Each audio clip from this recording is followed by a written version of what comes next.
Hello बच्चों, let's read this question.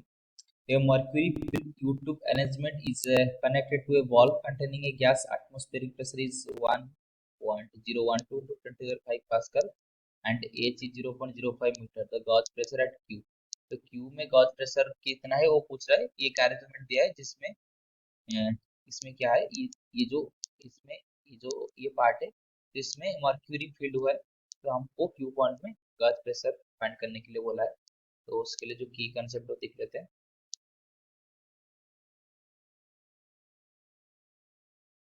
की concept क्या है कि अगर हमको कोई भी एक पॉइंट में प्रेशर निकालने के लिए बोला है एक लिक्विड के साथ, उसको अच्छे से समझ लेते हैं। तो मान लीजिए कुछ लिक्विड, इधर लिक्विड कुछ भरा हुआ है, तो हमको एक कुछ पर्टिकुलर पॉइंट, मान लीजिए इस पॉइंट पे हमको प्रेशर निकालने के लिए बोला है। तो ये जो पॉइंट है, ये इसका फ्री सरफेस है, हाइट है h। फ्री सरफेस क्या है, जो टॉप मोस्ट सरफेस है वो, उससे उसका हाइट है h। तो इधर जो टोटल प्रेशर आएगा वो क्या आएगा, पहले तो ये जो लिक्विड मास उसके ऊपर है उसकी वजह से आएगा। वो प्रेशर कितना होगा, वो होगा रो टू जी इंटू एच। रो क्या है, ये डेंसिटी ऑफ द लिक्विड है, जो लिक्विड है उसका density, g acceleration due to gravity. H क्या है, ये जो फ्री सरफेस से ये जो हाइट है, हम जिस सरफेस पे कैलकुलेट करें, मतलब ये जो एच हमने इधर लिखा है, मतलब फ्री सरफेस से हमारा जो पॉइंट है उसका हाइट कितना है, उसका डिस्टेंस कितना है। अगर वो जी प्लस दूसरी एक प्रेशर आएगा, वो किसकी वजह से, एटमॉस्फेरिक प्रेशर की वजह से। तो इधर एटमॉस्फेरिक प्रेशर है, तो इसके ऊपर एटमॉस्फेरिक प्रेशर भी एक्ट कर रहा होगा, तो उसकी वजह से एक प्रेशर आएगा पी नॉट। तो जो टोटल प्रेशर है वो फ्लूइड मास की वजह से आएगा, जो रो जी एच, और जो एटमॉस्फेरिक प्रेशर की वजह से आएगा वो है पी नॉट, या पी एटमॉस्फेयर भी इसको बोल सकते हैं। लेकिन हमारे इधर पर्टिकुलर केस में हम देख सकते हैं कि गॉज प्रेशर निकलने के लिए बोला है। तो ये गॉज प्रेशर क्या है,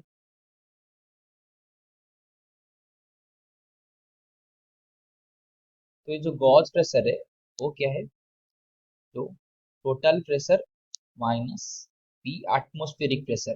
तो टोटल प्रेशर से अगर पी एटमॉस्फेरिक को घटा देंगे तो ग्रॉस प्रेशर होगा। यानी कि हम ये बोल सकते हैं कि जो फ्लूइड मास उसके ऊपर है, बस उसकी वजह से जो प्रेशर आ रहा है उसको ही गॉस प्रेशर बोलते हैं। मतलब हम इधर बोल सकते हैं कि हमको जो प्रेशर चाहिए, जो कि गॉस प्रेशर है, वो क्या है, वो है रो जी एच। उसको एटमॉस्फेरिक पार्ट वाला प्रेशर हमने उसको घटा दिया। तो रो अगर देखेंगे क्या है, हमने बोला कि डेंसिटी ऑफ द लिक्विड, तो इधर कौन सी लिक्विड भरा हुआ है, इधर मर्क्यूरी भरा हुआ है। तो मर्क्यूरी की अगर डेंसिटी की बात करें वो है 13.6 इंटू 10⁻³ और एक्सेलरेशन ड्यू टू ग्रेविटी कितना है, ये है 9.8। और हाइट, इधर इधर हाइट कितना दिया है, इधर दिया है 0.05। हाइट अगर डाल देंगे तो ये 0.05। तो इसको अगर सॉल्व करेंगे तो ये कितना आ जाएगा, ये आ जाएगा 6.66 इंटू 10⁻³। तो अगर ऑप्शन के साथ मैच करेंगे तो इधर गॉस प्रेशर एट क्यू ये दिया गया है कि 6.56, हमारा 6.66 आया था, ठीक है। तो उसको अप्रोक्सीमेट कर कर हम 5 कर देंगे, तो जो फाइनल आंसर हमारा आ रहा है वो option B, gauge pressure at Q 6.56 into 10⁻³ pascal. So option B is the right answer. I hope you have understood this question. Best of luck.